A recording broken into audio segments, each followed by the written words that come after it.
pangani click subscribe button kuti nthawi zonse mzilandira ma notifications kapanga upload new videos on our channel Malawi News Daily Updates ziwa mokombeni. Nthawi nkhani matsaranetsarani ndipo muli ndine yankhoso ndakongoyamba na imbiro yake anthu asanu amwalira pa ngozi yomwe yachitika kwa Senzani mboma la Mchewu.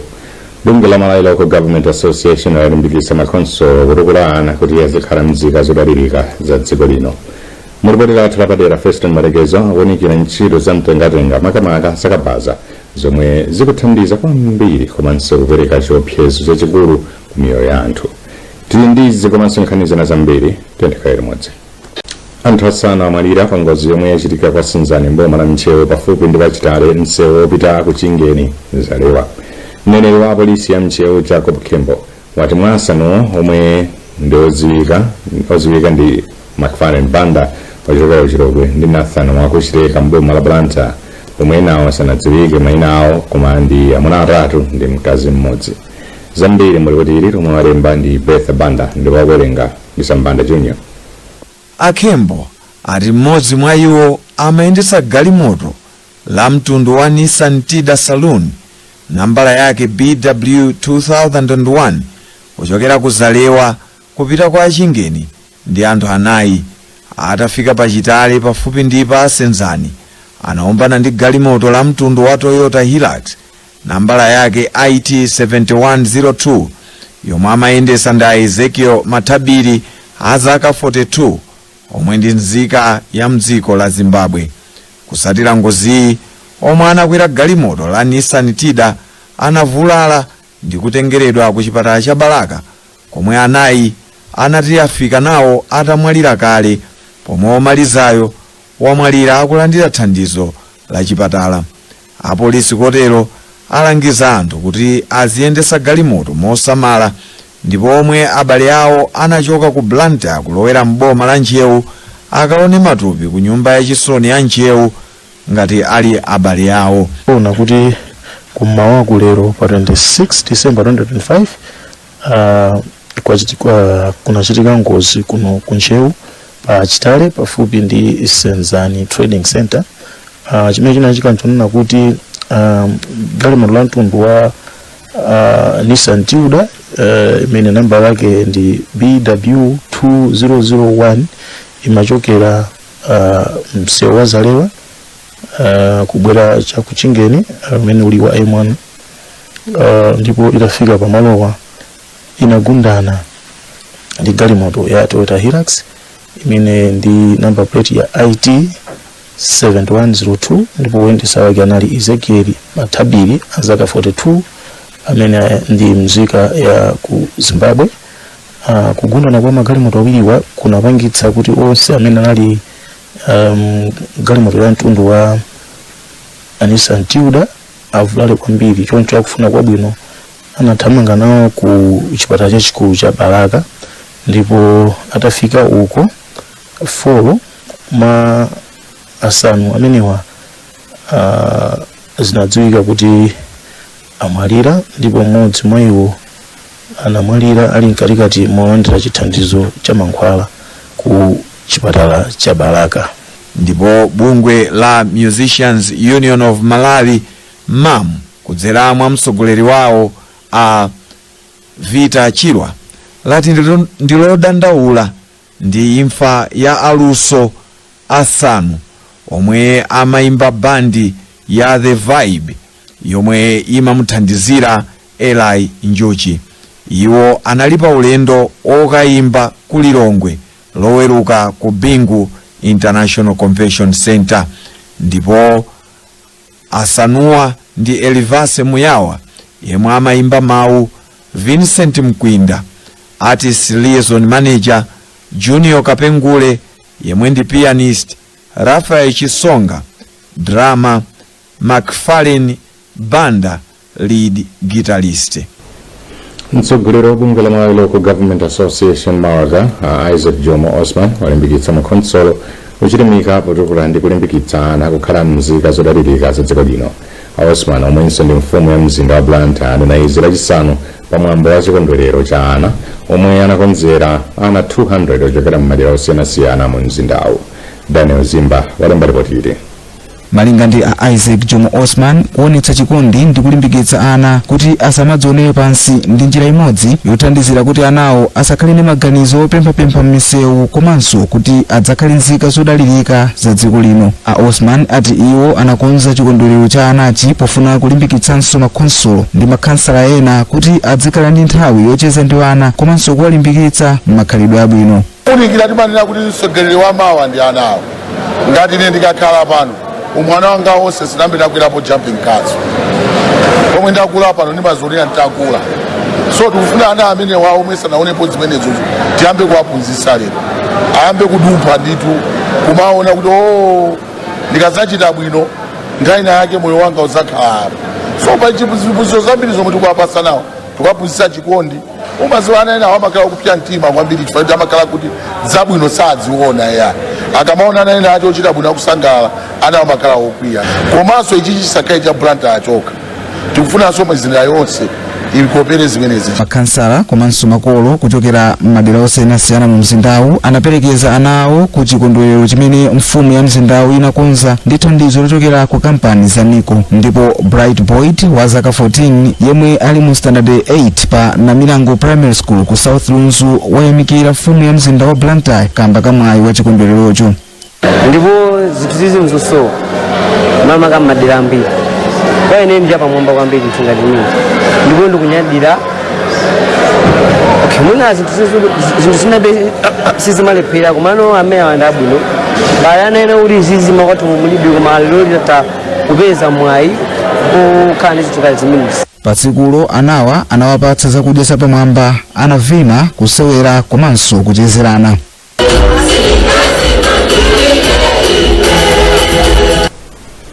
Mulipoti lathu lapadera Feston Marekezo akuunikira ntchito za mtengatenga makamaka zakabaza zomwe zikuthandizira kwambiri komanso kupereka chiopsezo chachikulu ku miyoyo ya anthu. Mwachitsanzo pa chipatala chachikulu cha Mzuzu chipinda cha abambo chomwe muli mabedi 32 pakadali pano mumagonekedwa anthu opita 60 pa tsiku kamba ka ngozi za kabaza. Zambiri mulipoti ili.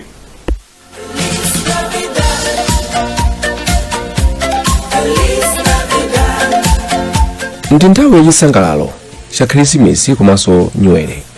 Amalonda amakhala kuphama kwacha pomwe anthu amakhala kuyenda kupita malo osiyanasiyana.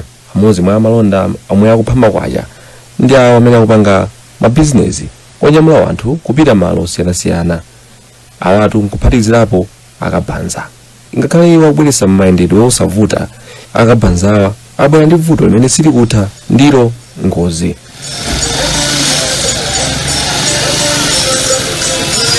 Kunzuzu nako anthuwa ali paliponse. Mneneri wa polisi ya Mzuzu Augustus Nkhwazi anatsindika kuti ngozizi nthawi zambiri zimachulukanso nyengo ngati iyi yachisangalalo. Iwo anati kuyambira mwezi wa January kufika mwezi wa Oktoba iwo alemba ngozi zisanu zoopsa kwambiri poyerekeza ndi ziwiri zimene zinachitika miyezi ngati yomweyi chaka chatha. Iwo anati ngozi zizi kwambiri zimachitika kamba ka kuyendesa mosasata malamulo. Kuti chifukwa cha cholimbirana na customer kapena kuti anthu opanga nawo business zikupangisa kuti anthu aja aziyenda mosasamala pansewu cholinga kuti athamange akamusiye munthu nawo ena adzatengeso munthu wina. Koma chiwerengero chimene apolisi ali nacho nchosiyana kwambiri ndi chimene achipatala makamaka ku chipatala chachikulu cha Mzuzu ali nacho. Mneneri wa chipatalachi a Blessings Kondowe ati kuyambira mwezi wa January kufika November chaka chino anthu okwana 250 anagonekedwa pa chipatalachi. Akondowe anati chiwerengerochi nchokwera ndipo anati nthawi zambiri anthu amene avulala pa ngozi ngati izi amayenera agone mchipatala kwa masabata asanu ndi awiri kapenanso kuposera apo. Iwo anati chiwerengero cha anthu ogonekedwa kamba ka ngozi zinjingazi ndi chokwera kwambiri ponena kuti mwachitsanzo chipinda chogona abambo chomwe chinamangidwa kuti muzigona anthu 32 chimakhala ndi anthu opitirira 60 pa tsiku lililonse. Koma kuti vuto lilipati mwezi wa April chaka cha 2024 khonsolo ya mzinda wa Mzuzu inasayinirana pangano ndi bungwe la Malawi Coalition for Kabanza Stakeholder and Association Makokasa ndi chonga choti mu mzindawo mukhale ndondomeko yabwino yawo oyendesa njingazi. Koma podusa pa chaka mkulu wa bungwe la Makokasa mdziko muno Moses Malabu ati nzodandaulitsa kuti zomwe anapangana sizinayambe kugwira ntchito, ndipo chiyembekezo chawo nchoti poti pabwera boma latsopano mwina zinthu nkuyamba kuyenda bwino. Tinesesa kuti mwina tionebe kuti tiyambe kupanga implement mapanga apo ndi apo, koma sizimakhala ndi mphamvu kwenikweni chifukwa zimafunika political will. Ndiye political will tayipeza lero ikukhala ndi muzinda muno mwa Nzuzu. So tili ndi chikhulupiriro kuti from now onwards ndiye kuti with ndi political will imene ayankhula lero his worship ameya kuti polisi ambe kugwira atatesisi ambe kugwira zimene zatipasa chilimbikitso kuti ndiye kuti zimene tinasanene moyo ziyamba kugwira ntchito moyenerera monga mmene tinagwirizana kuti zizigwirira. Mfumu ya mzindawu achiyembekezo Moses anati chomwe chikufunikira nchoti ntchito yophunzitsa akapanzawo ipitirire, ndipo iwo anati ndozipereka kuonetsetsa kuti malamulo akutsatiridwa. Road traffic, apolisi komanso anzathu a MRA kuti agwiritse ntchito mphamvu zawo zomwe zinakhazikitsidwa asaope. Ifeyo ngati pangabwere nandale atipeza tafotokozera chifukwa Nzuzu City ndi kwathu, ndiye tikuoneka ife anu akefe tikonze Nzuzu City yathuyo. Wayankhulapo mkulu wona za mansewu ku nthambi ya Road Traffic and Safety Services ku chigawo cha Kumpoto Morris Mavumbe anenetsa kuti kuyambira pa 1 January chaka chamawa iwo azamba kulanda njinga zonse zomwe zosalembesedwa. Tinapasana nthawi kuti kamakwana December aliyense kuti wapanga register, ndiye kwa amene sakhala kuti walowesa njinga yake mukaundula tikhala tikumagwira ndithu, ndipo tikazigwira tizazisiya pokapoka zitalowa mukaundula. Komatu oyendesa njingawa akunena kuti sanakonzeke. Herings Mwangulu anayamba kuvomereza kuti mumzindawu muli chipwirikiti, ndipo pena zimaoneka ngati palibe amene akulabadira. Amati tikhale pakagulu khalapo kandi 10 tipite tikapange koma zapeza kuti mwini wakonzeka nzako sana konzeka nanga muzomene ndrama yakutira kumakhala povuta njinga 3 kuta zinzaini yake nditupangiza bwana kuti ukapangezako kumakhala povuta. Naye Alan Kaonga amene amayendesa njinga anapempha boma kuti lonjezere nthawi imene inawapasa zoti alembesere njinga zawo. Tirisesa basi kangi zitheka zizo nanga tikambayenda tisana komende kuti ndivuto ayikulu limene. Koma poyankhulapo a Joel Jere amene ndi mkulu wa bungwe la Road Safety Foundation LOSAF ananena kuti boma likuyenera chilimike ponena kuti zinthu sizikuoneka bwino makamaka pa ngozi zimene zikuchitika zokhuza njinga za moto. Isapezeke njinga yopanda number plate ikuyenda munsewu kumati kuti ikupangira business even ndiye kuti boma likuluza ka ngati boma limatolera msonkho kwa munthu wanthochi mzimayi wochokera kumamidzi ndiye amamfunsa kuti alipire nanga wanjinga ndi chinthu chodula kwambiri kusiyana ndi mkuku wanthochi. So tikuona kuti political will imene masowa ija poti abwerapo pakhala usinda. Mchaka cha 2024 kafukufuku amene anapangidwa ndi bungwe la National Association of Nurses and Midwives ananesa kuti ndalama zimene boma limagwiritsa ntchito ku ntchito za umoyo zinakwera ndi 3.3 billion kwacha kamba kothandiza anthu amene amavulala pa ngozi za njinga za moto. Kotero pamene anthu ali munyengo yachisangalalo nthambi ngati iyi ikuyenera kuwunikidwa mwachidwi.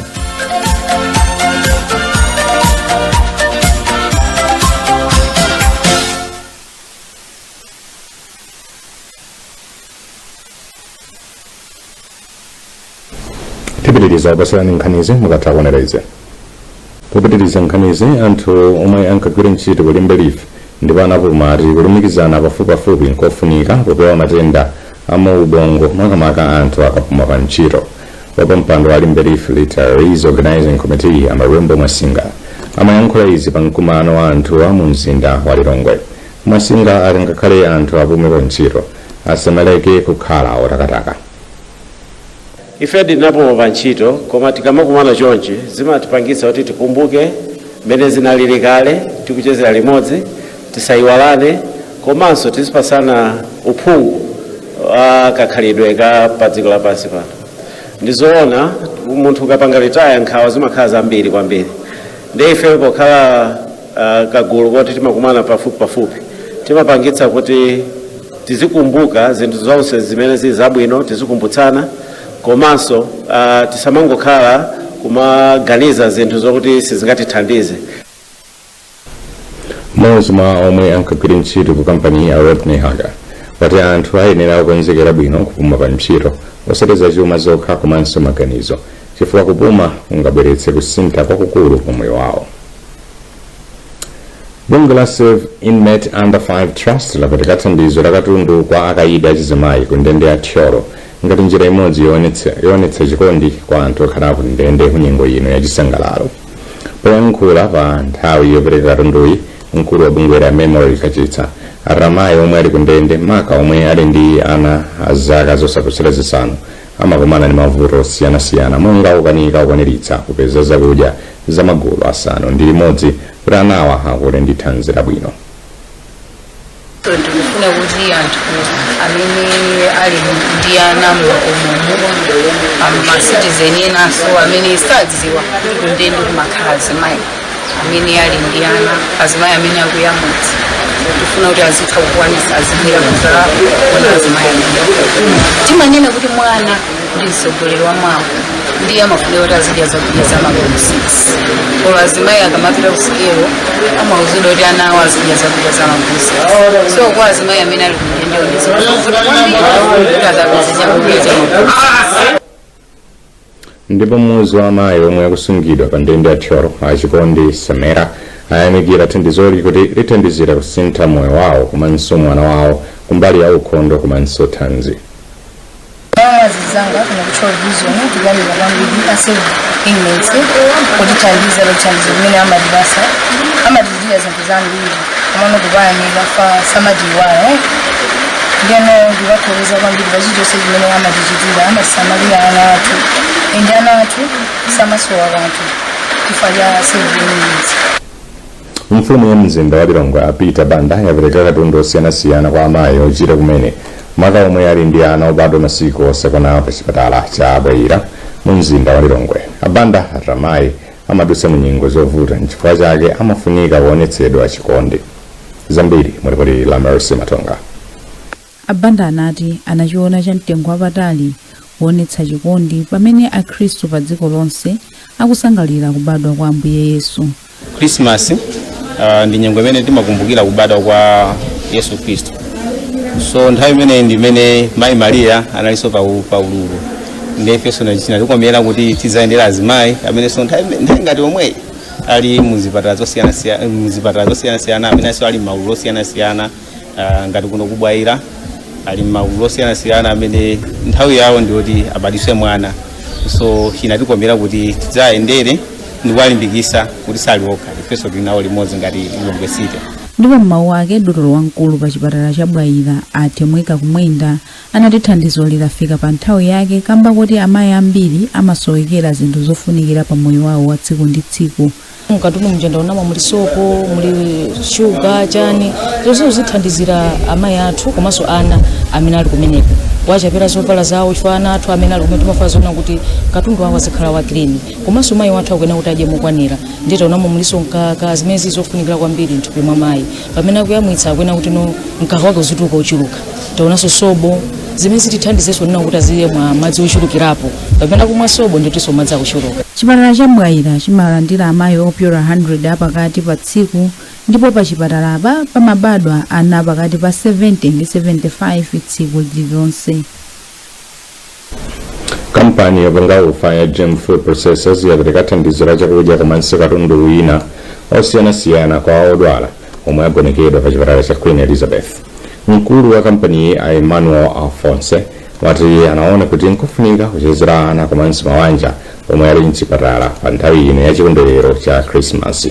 Zambiri mulipotera la Thomas Chiraya lomwe awerenga ndi Sambanda Junior. Alphonse ati kampani yawo inakonza katundu osiyanasiyana monga ufa, sugar, soya pieces, bread komanso zopangira ukhondo monga sopo zomwe apereka kwa odwala omwe agonekedwa pa chipatalachi. Khairu kondwera pala ntino kuti sana tokondwera ena ali kumifanya mavuto osiyana-siyana ndi ndinabweyanzo vanga extend our hands vafikira mkati vabaisira zina ndi zina kuti tapase kulimbikiso komanso chikukhulupirira. Mmodzi mwa olandira thandizoli a Betha Chimkonda ayamikira kampani ya Gem Foods chifukwa chokumbukira manja omwe ali mchipatala makamaka amene alibe chakudya ndi zofunikira zina. Ngwa badali Gem Food kutiyendera ku Mupinzi atsiba 5 December kuzafikira mpaso. Narumba minga ndira leloli atithandizira ifwa tinangobwera opanda kanthu kumano taona ngati kuti yofunika kwambiri pamene atiyendera nkuzalekasa mphaso imeneyi ndiye kuti tikhala tikugwiritsa ntchito kwa masiku amene wawa. Thandizoli laperekedwa ngati gawo limodzi la kampani ya Gem Food Processors pobwezera ubwino kwa anthu makamaka pa nthawi ino ya zikondwerero. Nkhani zathu ndi zomwe koma tisanasiyane na insomiti yake. Anthu asanu amwalira pa ngozi yomwe yachitika kwasenzani mboma la Mchewu. Bungwe la Malawi Local Government Association lalimbikitsa makonsolo kutukula ana kuti azikhala mzika zodalirika za dziko lino. Mulipoti lathu lapadera Festo Malekezo akuonekera ntchito za mtengatenga makamaka zakabaza zomwe zikuthandiza kwambiri komanso kupereka chiopsezo chachikulu ku miyoyo ya anthu. Munayi ndine Yankho Seunda. Pangani click subscribe button kuti nthawi zonse muzilandira ma notifications kapanga upload new videos on our channel Malawi News Daily Updates. Zikomo kwambiri.